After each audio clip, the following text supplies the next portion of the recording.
उत्तर प्रदेश में नगर निकाय चुनाव को लेकर हाई कोर्ट और योगी सरकार के बीच झूल रहा मामला अब देश की सर्वोच्च अदालत में पहुंच गया है। सुप्रीम कोर्ट में जनवरी के प्रथम सप्ताह में होने वाली सुनवाई में अगर हाई कोर्ट के आदेश पर रोक लग गई तो फिर जनवरी में ही निकाय चुनाव का कार्यक्रम घोषित हो सकता है। उत्तर प्रदेश के निकाय चुनाव को लेकर असमंजस की स्थिति अभी भी जारी है। हाईकोर्ट प्रयागराज की लखनऊ बेंच ने पूरे प्रदेश से आई 93 याचिकाओं पर सुनवाई करते हुए सरकार द्वारा निकाय चुनाव के लिए 5 दिसंबर को जारी प्रस्तावित आरक्षण की सूची और 12 दिसंबर को जारी प्रशासकों संबंधी आदेशों को अवैध बताते हुए रद्द कर दिया है।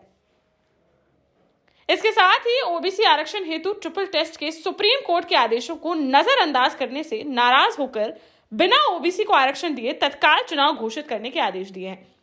उधर सरकार ने भी ओबीसी आरक्षण के बिना चुनाव कराने से इनकार करते हुए उच्च न्यायालय के आदेश के क्रम में 5 सदस्यीय ओबीसी आयोग गठित कर दिया है और तत्काल सुप्रीम कोर्ट के आदेशों के क्रम में ट्रिपल टेस्ट की प्रक्रिया शुरू करने के आदेश दिए हैं।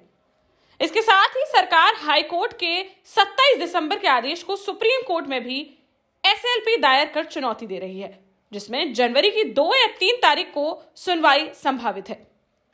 योगी सरकार ने हाईकोर्ट के आदेश के एक दिन बाद ही ओबीसी की जातियों का सर्वे कराने हेतु रिटायर्ड जज राम अवतार सिंह की अध्यक्षता में 5 सदस्यीय ओबीसी आयोग गठित कर दिया है, जिसमें आईएएस चौप सिंह वर्मा, रिटायर्ड आईएएस महेंद्र कुमार, पूर्व विधि परामर्शी संतोष विश्वकर्मा और अपर जिला जज ब्रजेश सोनी को सदस्य बनाया गया है।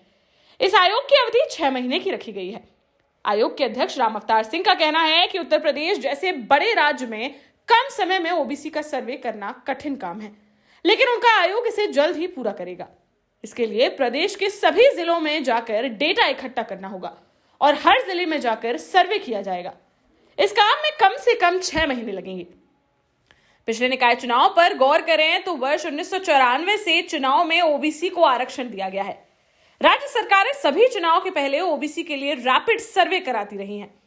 ओबीसी के लिए आरक्षण जारी होने के बाद से संपन्न हुए 5 चुनावों में रैपिड सर्वे कराकर ही ओबीसी को आरक्षण दिया गया है। पंचायती राज द्वारा भी वर्ष 2015 में रैपिड सर्वे कराते हुए 2015 व 2021 के चुनाव में ओबीसी को आरक्षण दिया गया था। अब हाईकोर्ट के आदेशों के क्रम में सरकार ने ओबीसी आरक्षण हेतु ट्रिपल टेस्ट प्रक्रिया कराने की कार्यवाही शुरू कर दी है। उधर सरकार सुप्रीम कोर्ट में भी हाईकोर्ट के आदेश को चुनौती देते हुए उस पर रोक लगाने की मांग कर रही है। यदि सुप्रीम कोर्ट ने हाईकोर्ट की लखनऊ बेंच में हुए 27 दिसंबर के आदेश को पूरी तरह से रोक दिया तो फिर सरकार ओबीसी आरक्षण के लिए ट्रिपल टेस्ट की प्रक्रिया कराए बिना जनवरी के प्रथम सप्ताह में ही निकाय चुनाव का कार्यक्रम घोषित कर देगी और हर हालत में 15 फरवरी के पूर्व निकाय चुनाव संपन्न करा लिए जाएंगे।